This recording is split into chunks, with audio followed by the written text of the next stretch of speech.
cry every night for you. These arms. Good evening. This is Portly Johnson with another story straight out of Butt Creek, Tennessee. Well, it starts, a couple months back. Some friends of mine, they moved to my neck of the woods. It's kind of in the boonies, but it's a pretty place to live. And the subject of the history behind the road that we live on is that it was a gunpowder trail during the Civil War, from what I understand. And it brought up a topic of supernatural encounters, which me personally, I'm kind of indifferent on the subject, but I have to admit there are two very peculiar events that have happened in my life that, maybe questioning some of the logic that goes on in my own mind. The first encounter was when I was a child. I remember being in Baltimore, and we lived in kind of a upstart working class type neighborhood. And I just remember being scared to death in that house for some reason. But one night I remember, I don't know if I was dreaming this or awake. It's one of those kind of hazy things. And I had this little amethyst lamp on a bookshelf. And like I said, I don't know if I was dreaming or I'm actually seeing this happen. That amethyst light started to flicker a little bit, and then it started to just teeter back and forth kind of aggressively. That was the first kind of thing that I can't wrap my little tiny mind around. But the second encounter was more recent, and it's called sleep paralysis, which is probably one of the most scariest feelings I have ever experienced in my entire life. And there is both science and mythology behind this specific subject.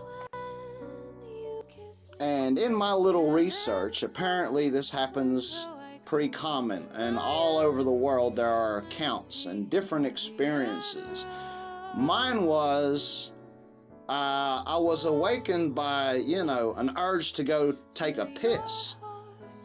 But, I'm thinking arm move, leg move, but nothing is happening. And I know that I'm awake because this is in the summertime, and I'm Playing on top of it. watching the ceiling fan. And, 43 years, I'm used to being able to pick my arm up, move my fingers, move my toes, do basic body movements without giving it a second thought, literally. But on this particular night, I wasn't able to move anything. I was in, I don't know what kind of a catatonic state. Now, I felt like deep sleep before, where my arms or legs are heavy when I, get up. But this seemed to go on for at least a couple minutes. And then it's like my body just snapped out of it. And I wasn't drinking or, high or on any kind of, drugs or anything. It was just something very freaky that happened. Now, according to the Mayo Clinic's definition of sleep paralysis, is a temporary inability to move, either falling asleep or waking. That is the scientific definition. Now, here is the folklore behind sleep paralysis. It is called the hag And what it is a ghoulish-like creature apparently lays or sits atop of you, holding you down, pinning you down. That is the mythology behind the hag. People think it's a subconscious connection with death. And, you know, you're given life by a woman, so Mother Nature, so it takes form of a woman, apparently. Like I said, this is not from a moral standpoint, but an accurate standpoint of what I've been reading and researching on this subject. Now, with my experience, I did not see some freakish, ghoulish-looking creature in my face or anything like that, but there was some type of shadowy, I don't know how to explain what it was. It didn't have any type of shape or anything. I know that I'm looking at the ceiling fan, but it's kind of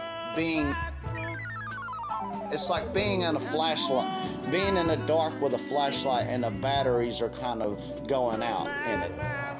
I guess that would be the best way I could describe it.